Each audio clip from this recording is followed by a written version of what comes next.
In this video, we're going to explain a meta-study titled The Benefits of Frequent Positive Affect. Does happiness lead to success? Now, this is one of the most important and one of the most surprising and interesting research papers I've ever seen. One of the most interesting studies, most interesting meta-studies, which is a study of studies that I've ever seen regarding happiness. I think it fundamentally changed my view of happiness. And I'm going to just read you real quick before we get into the video the final paragraph of the research paper that the authors write. So say, in summary, although many researchers presuppose that happiness follows from successes and accomplishment in life, our review provides strong, albeit not conclusive, evidence that happiness in many cases may lead to successful outcomes rather than following from them. So that gives you a sneak peek of what we find in this, and that's why I think it's so interesting, is that we tend to think happiness comes from successes and achievements, but what they found is that it's actually potentially the opposite, that happiness leads to those successes and achievements. So in this video, I'll give a kind of a deep dive, maybe 10, 15 minutes into this meta study. So let's get into it. Now, as I said at the beginning, the title of this paper is called The Benefits of Frequent Positive Affect. Does happiness lead to success? So let's just break down that title for a second, and it kind of gives a flavor for what the whole paper is looking at. So the benefits of frequent positive affect. Your affect, spelled with an A, means your emotional state. So what they say is they kind of draw a line between happiness, or the way they think about happiness, is someone who frequently experiences positive affect or positive emotions. And then, of course, you saw the second part, which relates to the paragraph that I read to you directly from the paper. Does happiness lead to success? Now, this paper is from Sonja Lyubomirsky, Ed Diener, and Laura King are the researchers. So what they set out to do here is, as I said at the beginning, a meta-study is essentially a study of studies. So they wanted to poll all of these different studies that had something to do with happiness or positive emotion or well-being and how you do in life. And so they ended up with 225 papers. Within those papers, there were 293 samples and 275 people or participants in total. And here's what they started to draw out. So they really wanted to answer a series of questions. And they wanted to say, well, is it that people who are happier tend to be more successful? And remember, at the beginning I said, happiness they're defining as frequent experience of positive emotions. How do you define success? And they actually define it as basically whatever you're culturally conditioned to value, the extent to which that you achieve those outcomes or you're thriving with respect to those outcomes, you are successful. So they say, right, in your cultural context, whatever that is, there tend to be certain things that everyone values and strives for. And if you achieve those, we can just call you, for the sake of this research, successful. So remember, correlation does not necessarily equal causation, right? Just because two things are related doesn't mean one is causing the other. So in this case, they just want to see, is there any relationship at all, though? So is there a tendency that happier people tend to be more successful? Then they wanted to look at, are happier people more likely to engage in behaviors that lead to success?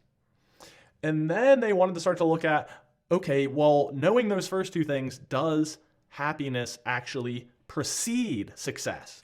Right? So you can start to see that train of thought, right? Just saying, are they connected at all? And then is it that happier people are more likely to do the behaviors that lead to the successes? And then you start to say, oh, maybe it's actually the happiness that is leading to the successes.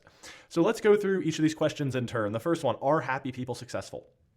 So here they draw in the literature, and some of the things they find is that people tend to have better job outcomes when they are happier. So they tend to do better in interviews, selection processes. They tend to be rated as better performers by their managers and peers, and they're less likely to experience burnout. They are more likely to participate in organizational citizenship, which is kind of a concept that you can think of as being like a team player, where you really give back and try to support the people around you in your organization. They are more engaged in the community. Now, this was a smaller subset of studies, but they saw that they tend to volunteer more and have a kind of more established web of friendships and relationships. Marriage. Now, this one I want to read a little bit from the study. So they write that individual happiness is even associated with high marital marital satisfaction in one's spouse. So when you as an individual are happy, you tend to be more satisfied with your partner. That's from Ruvolo, 1998. The findings on marriage generalized to other romantic relationships. Undergraduates in college that had high positive affect, so they tended to be happier, are more likely to describe their current romantic relationship as being higher quality. That's Berry and Willingham, 1997 paper. And happy people who are married or in a committed relationship are more likely to describe their partner as being their great love than their less happy peers. That's Willie, 1997.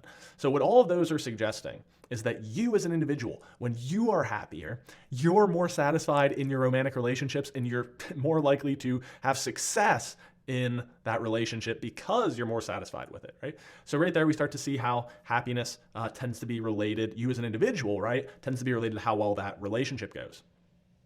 And then they looked as well at mental and physical health. And again, similar patterns, right? That mental health is kind of obvious, that people who tend to be happier have better mental health. Same thing though for physical. There were some surprising connections, even as I'll talk about shortly here, things like immunity. They seem to have a better immune response. So that's your first question, right? Are happier people more successful? We don't know if it's causing the success, but we do know, yes, they tend to be more successful in all these different outcomes, job, income, community, marriage, friendship, etc. So then the next question they ask is, does happiness or positive emotion lead to these behaviors that tend to be more indicative of success? And the answer to that question is also yes. So I'm not going to go too deep into the literature on this one, but they look at some behaviors, again, that tend to be associated with successes later on. So coping is one of them. Like, how well do you deal with the BS that happens in your life and the stress? Well, people who are happier tend to have better coping skills. Creativity and problem solving. This was an interesting one, that happier people tend to do better in that domain. They saw that happier people tend to do more pro-social behavior. So pro-social behavior refers to behavior that benefits not only you, but the people around you. It could be an individual, community, etc. So of course, you can start to think about over the long term, if you tend to behave in a way that's more pro-social, you're going to build better relationships, better connections, a better network, and eventually a lot of that's going to come back to you as you advance in whatever domain of life you're thinking about. And then finally, again, mental and physical health behaviors. They tend to find that they perform healthier behaviors with happier people. And they have even a whole section in there on immunity, which I thought was interesting. Now, I'm going to step away from that paper just for a second because I happen to know from my other talks a really interesting study on immunity. I don't have the reference in front of me, but I can include it somewhere here down below. Is that they asked a bunch of students to come to the lab and they exposed them to the common cold virus. But before that, they tracked for a couple of weeks their emotional tendency, that positive affect or negative affect we talked about earlier. And they saw that people who tended to be happier and more positive had improved immune response compared to the unhappier people, and they reported fewer symptoms of the illness. So that's one specific study I'm just zooming in on, but coming back to what they saw is that immunity and a range of other health outcomes and behavior, happier people tended to do better. And so that then takes us to another question. Do these outcomes, right, are they just correlated? Or is it that happiness actually precedes or comes first before the successes? And that is where they find that it's actually that it does precede it. So they looked at things like, again, work, income, relationships, and in pretty much all of these areas, they found that happiness preceded success. And again, I'm going to reference their material, so I'll be looking down at my notes here. They say, in summary, although the longitudinal literature is much less extensive than the correlational work, so now pausing for a second, longitudinal study means that they're looking at the same group of people at multiple points in time. So a cross-section, you can think of just slicing out a sample in one window of time. So maybe I look at how much money people make one time and how happy they are, and I say, oh, people with more money are happier, which is not always true, by the way, but in this example. Longitudinal would be, I'm going to look at these 10 people or these 100 people in the year 2024, the year 2025, 2026, 2027, etc. And I'm going to track their income over time and see how that relates to their happiness over time. And so you're getting a much more robust understanding of how that relationship works over time and if it's more causal. So getting back into it. It is still impressive in the robustness and consistency of the results. Study after study shows that happiness precedes important outcomes and indicators of thriving, including fulfilling and productive work, satisfying relationships, superior mental and physical health, longevity. What we see there, right, summarizing what they said, is that relationships, health, work, etc., similar patterns that I said at the first chunk of this when we just asked the question, are happier people more successful? Similar pattern existing there, that it's not just they happen to be more successful, but it is actually that happiness precedes that. So as we summarize this paper as a whole, remember that their goal was to basically establish a model. And the model said that happiness leads to success, but in a more nuanced technical version, their definition of happiness is a long-term propensity to experience frequent positive emotion. So over a long period of time, you tend to feel better. And then their definition of success was culturally valued success and thriving, right? So if you tend to experience positive emotions over the long term, you're more likely to do better in the outcomes that you and your culture value. And so they documented cross-sectional, remember that's a sliver in time, a one-time thing, longitudinal, which actually looks at how things change over time, and experimental literature, which I didn't talk too much about in there, but they do reference as well, where you're actually doing some sort of experiment where you're priming someone to be more positive or more negative in their emotional state, and then seeing how well they do. And that is the strongest type of evidence because it is causal. It is saying that, oh, this group, when they were happier, performed better, or like the example I gave around immunity, when we expose them to the virus, the happier people, etc. So I'll go back to their conclusion here. And so remember, what they were trying to look at here, once they had that part figured out, is, okay, are these associated or related to your life outcomes? And then how does that relate to the behaviors that lead to the outcomes so that you can start to establish a little bit more of a clear understanding or more confident assessment to say it's actually happiness that preceded or led to some of these things. And now they mentioned that although their review revealed gaps in the existing research, right, not all of it's like perfectly conclusive, and in science it rarely is, but it highlighted the robustness and wide range of relationships. So I'll summarize some of what they write. First, as indicated by the consistently strong average effect sizes, we discovered a vast number of correlational studies showing positive associations between happiness and successful outcomes within every major area of life, work, income, friendship, marriage, health, etc. And so what they're saying there is it's not sure that it's causing it, but there's kind of that pattern of it tends to be that happier people are doing better. Second, they look at cross-sectional work, which indicated that happiness and desirable attributes, propensities, and behaviors, such as positive perceptions of others, pro-social behavior, likability, creativity, coping, some of those things I mentioned earlier. So again, we're saying here now the second part is that happiness kind of leads to those behaviors.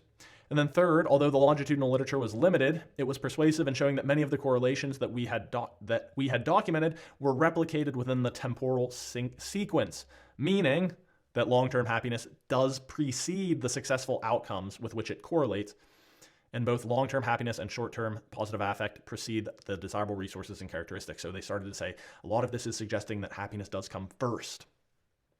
And then finally, and perhaps most important, a sizable experimental literature offered strong evidence that short-term positive affect, which is, I feel happy right now, causes a range of behaviors paralleling success. So again, beginning the same quote that I began with at the beginning.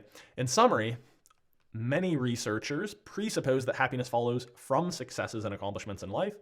Our review provides strong, albeit not conclusive, evidence that happiness may, in many cases, lead to the successful outcomes rather than merely following from them. So I think that's an incredible paper to really think that, wow, maybe it's actually my tendency towards happiness or the experience of positive emotion that leads me to be more successful in all these areas rather than what we're just so taught and conditioned to believe our entire lives, which is that, once I achieve something or if I get something or I get this relationship or I get whatever, then I will be happy. So there you have it. I hope you found this review helpful. I'll include, as always, references and resources down below. You may want to, now thinking about, okay, if happiness leads to success, I've made other videos on that. You may also want to look at this one where I explain how happiness is learned. So you're not maybe just saying, oh, I'm doomed, or I don't know, you can actually learn to be happier, which kind of goes well with the theme of this video. So that's all for now. This has been your happiness nerd, Jackson Kirchis. I'll see you in the next video.